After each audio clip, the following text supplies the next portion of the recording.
পহেলা মে সারা বিশ্বে পালিত হয় শ্রমিকদের সংগ্রাম আর অধিকার প্রতিষ্ঠার দিন, আন্তর্জাতিক শ্রমিক দিবস। শত বছরের ইতিহাসের সাক্ষী এই দিন আজও শ্রমিকের ঘাম আর ভালোবাসার গল্প বলে।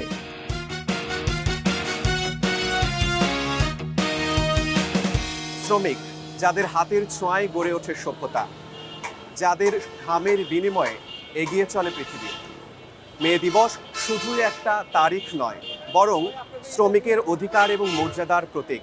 আজকের এই বিশেষ আয়োজনে আপনাদের জানাবো শ্রমের ইতিহাস, শ্রমিকের স্বপ্ন এবং লড়াইয়ের গল্প। 1886 সালের পহেলা মে যুক্তরাষ্ট্রের শিকাগো শহরে হাজার হাজার শ্রমিক 8 ঘণ্টা কর্মদিবসের দাবিতে আন্দোলনে নেমেছিলেন। সেই আন্দোলন ইতিহাসের পাতায় রক্তাক্ত হলেও বদলে দিয়েছিল শ্রমের সংজ্ঞা।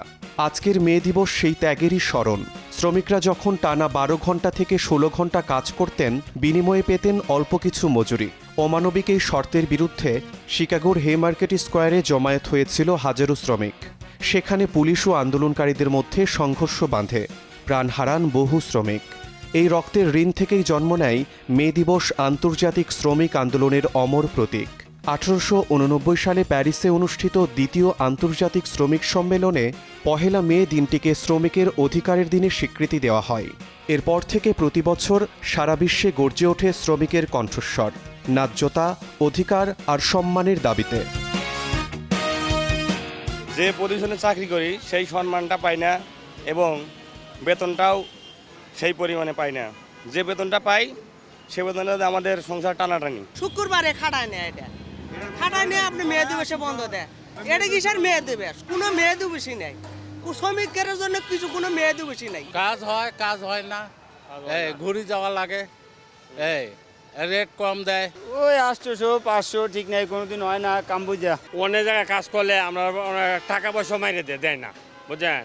তখন আমরা চলতে এই দিন তো কষ্ট হয়। মজুরি ধরেন কেরাবেরা মোটামুটি চলে, তারা মানুষের ওয়াইট বুঝে, কেউ 700, কেউ 600, কেউ 800, কেউ 900, এরকমভাবে আমরা টাকা পাই আর কি। এক এক দিন এক এক রকম, কোনো দিন 1000 1200 1500 হয়, কোনো দিন 200 400 500, কোনো দিন পকেট খরচ ওঠে। আমাদের মজুরিটা বাড়ালে হয়তো আর ভালো হইতো, চলতে পারতাম ঠিক মতন।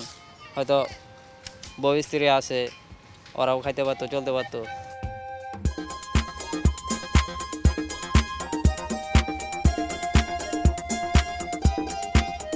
শ্রমিকদের নিরাপত্তা, কর্মক্ষেত্রের নিরাপত্তার কথা যদি আমরা বলি, সেক্ষেত্রে দেখা যাবে যে আপনার সেফটি কমিটি গঠনের কথা বলা আছে এবং সেই সেফটি কমিটিতে ওয়ার্কারদের একটা প্রতিনিধিত্বের ব্যবস্থা আছে এবং এই সেফটি কমিটির মাধ্যমে যে কারখানার নিরাপত্তা কথা বলি, সেখানে শ্রমিকদের বা ইউনিয়নের ভূমিকা পালনের সুযোগ আছে। কিন্তু আমরা দেখছি যে এই সেফটি কমিটিগুলোকে অকার্যকর করে রাখা হয়েছে এবং এই সেফটি কমিটিগুলো কাজ করছে না। সুতরাং এই যে নিরাপত্তা সংক্রান্ত বিষয়ে শ্রমিকদের যে ভূমিকা পালন করার কথা, সেটা এফেক্টিভলি তারা পালন করতে পারছে না। সুতরাং এখানে দুইটা বিষয় আমি বলতে চাই। সেটা হলো এখানে যথাযথভাবে আইনের একটু সংশোধনও প্রয়োজন আছে এবং যে department of inspection factories and establishment আছে, অর্থাৎ ডাইফি যে আছে, তাদের একটা ভূমিকা পালন করা উচিত, যাতে এইখানে এই সেফটি কমিটিটা আরও ভালোভাবে কার্যকর ভূমিকা পালন করতে পারে। এইটা যদি আমরা নিশ্চিত করতে পারি, তাহলে দেখব যে সেফটির ক্ষেত্রে ওয়ার্কারদের সম্পৃক্ততা বাড়বে এবং ওয়ার্কাররা এই সম্পৃক্ততা বাড়ানোর মাধ্যমে তাদের নিরাপত্তার বিষয়টাকে তারা নিজেরাও ভূমিকা পালন করতে পারবে এবং সার্বিকভাবে কারখানার নিরাপত্তাও বৃদ্ধি পাবে বলে আমি মনে করি। আগুন জ্বলে দ্বিগুণ গো,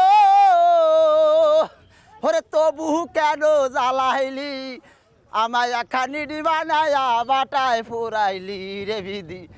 1 শতকেরও বেশি সময় পেরিয়ে এসেও শ্রমিকের অধিকার আর মর্যাদার লড়াই এখনও শেষ হয়নি। কালের বিবর্তনে বদলেছে সময়, বদলেছে শ্রমের ধরনও, কিন্তু শ্রমিকের জীবনযুদ্ধ ঠিক একই রকম কঠিন।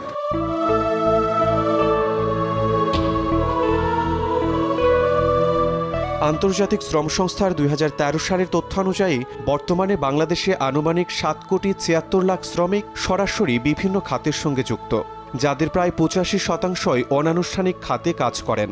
সেখানে নেই নির্দিষ্ট মজুরি, স্বাস্থ্য সুরক্ষা বা স্থায়ী চাকরির নিশ্চয়তা। শিল্প খাত, কৃষি খাত ও নির্মাণ খাত, এই তিনটি দেশের সবচেয়ে বড় শ্রমনির্ভর খাত। বিশেষ করে পোশাক শিল্পে কাজ করছেন প্রায় 40 লাখ শ্রমিক, যার মধ্যে 60% নারী।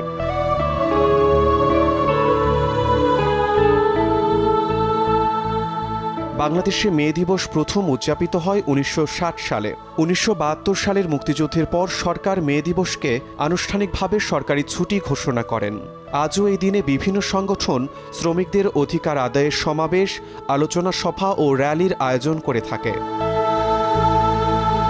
কিন্তু দুঃখজনক হল বাংলাদেশে শ্রমিকদের 70%-এরও বেশি এখনও ন্যায্য মজুরি থেকে বঞ্চিত। শ্রমিকদের একটা বড় অংশ কর্মক্ষেত্রে নিরাপত্তাহীনতা, স্বাস্থ্য ঝুঁকি ও অতিরিক্ত কর্মঘণ্টার মুখোমুখি হয় প্রতিদিন। আমাদের 8-10 ঘন্টা ডিউটি করতে হয়। হ্যাঁ, বেতন আলহামদুলিল্লাহ মোটামুটি ভালোই আছে, এমনি কোনো সমস্যা হয় না। মূল কাছে এটার উপরে তো বিশ্বাস নাই, আসমান তাকে ফায়সালা হয়ে রয়েছে, তোকদের উপরে বিশ্বাস করি। যে অবস্থা আছে আলহামদুলিল্লাহ। কাজ না থাকলে আপনি নিরাপদ থেকে, কাজ থাকলে না আপনি অন্যদিকে নজর দিবেন। আপনার যদি পেটে ভাতের জন্য কাজ করতেছেন, সেটাই জোগাড় করতে আপনার সময় চলে যেত, আপনি নিরাপত্তার চিন্তা করবেন কখন? আমরা তো শ্রমিক, এখনও যে কাজ করি আমরা লাইট ইঞ্জিন, মালিকরও শ্রমিক, কর্মচারী শ্রমিক। এখন দেশে যদি এই শ্রমিক বাঁচে তাহলে দেশ বাঁচবে, আর শ্রমিক না বাঁচলে দেশ বাঁচবে না। তো শ্রমিকদের বাঁচাইতে হইবে।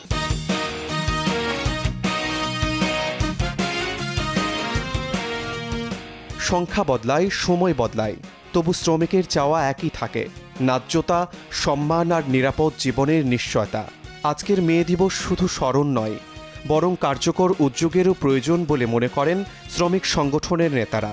ব্ল্যাঙ্কার্ড এবং জোন্স দুইজন গান এবং সুরে, তাদের কথা এবং সুরে একটা গান ছিল যেখানে 8 ঘন্টা শ্রম, 8 ঘন্টা বিনোদন, 8 ঘন্টা যা ইচ্ছা তাই, এরকম কথা। এবং সেখানে তিনি বলছিলেন যে আমরা সূর্যের আলো দেখতে চাই, আমরা ফুলের গন্ধ পেতে চাই। আসলেই তাই যে আমাদের দেশের শ্রমিকরা তারা আসলে ভোরবেলা কাজে যান, কারখানা শ্রমিক হলে তো কথাই নেই, ভোরবেলা কাজে যান, রাতে ফেরেন, ফুলের গন্ধ তো দূরে থাক, আলো বাতাস দেখারও তাদের সুযোগ হয় না। তো সেই পরিবেশটা আমরা পরিবর্তন হোক সেটা চাই। এবং 5ই আগস্টের পরবর্তী সময়, গণঅভ্যুত্থান পরবর্তী সময় আমরা মনে করি একটা নতুন পরিবেশ তৈরি হয়েছে।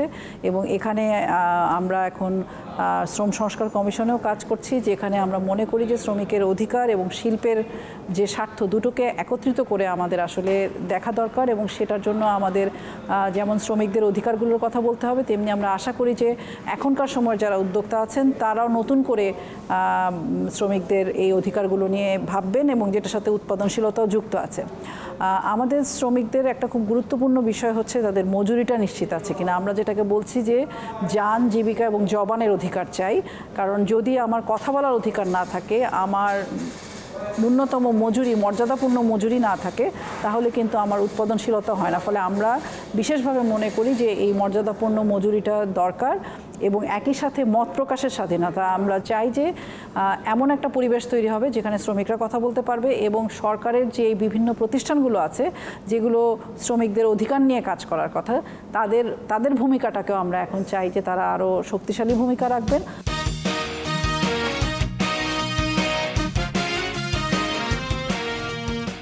বর্তমান যুগে শ্রমিকরা শুধু দৈহিক পরিশ্রমে সীমাবদ্ধ নন। প্রযুক্তির এই সময়ে তাদের দক্ষতা বাড়ানো, নিরাপদ কর্মপরিবেশের দাবি আরও বেশি জরুরি হয়ে পড়েছে। সারা দুনিয়ায় এখন যেভাবে প্রযুক্তির সাথে তাল মিলিয়ে আগাচ্ছে, আমাদের দেশেও আমরা দেখেছি বিভিন্ন পোশাক কারখানা সহ অন্যান্য জায়গায় এই প্রযুক্তি বা অটোমেশনের ব্যবহার করা হচ্ছে। সেখানে কোথাও কোথাও শ্রমিকদের সংখ্যা কমে যাচ্ছে, কিন্তু আমরা আশা করি যে অটোমেশনের সাথে তাল মিলিয়ে দরকার হলে ডাবল শিফটে শ্রমিকদেরকে কাজ করানো, কর্মসংস্থান বাড়ানোর সুযোগ আছে।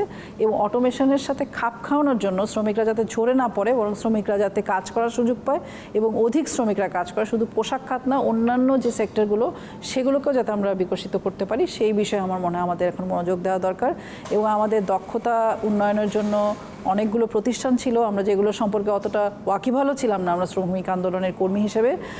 তো সেই প্রতিষ্ঠানগুলো যাতে আরও বেশি কার্যকর হয়, শ্রমিকদের কাছে যেতে পারে, শ্রমিকরা তাদের সুযোগগুলো সেখান থেকে পেতে পারে, সেটা আমার মনে হয় এখন খুব জরুরি।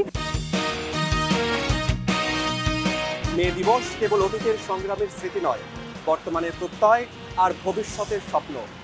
যতদিন শ্রমিকের ঘামে ভিজবে এই পৃথিবী, ততদিন মে দিবস রবে আমাদের অন্তরে। শ্রমের প্রতি সম্মান জানিয়ে আজকের দিনে আমরা সালাম জানাই পৃথিবীর সমস্ত মেহনতি শ্রমিকদের।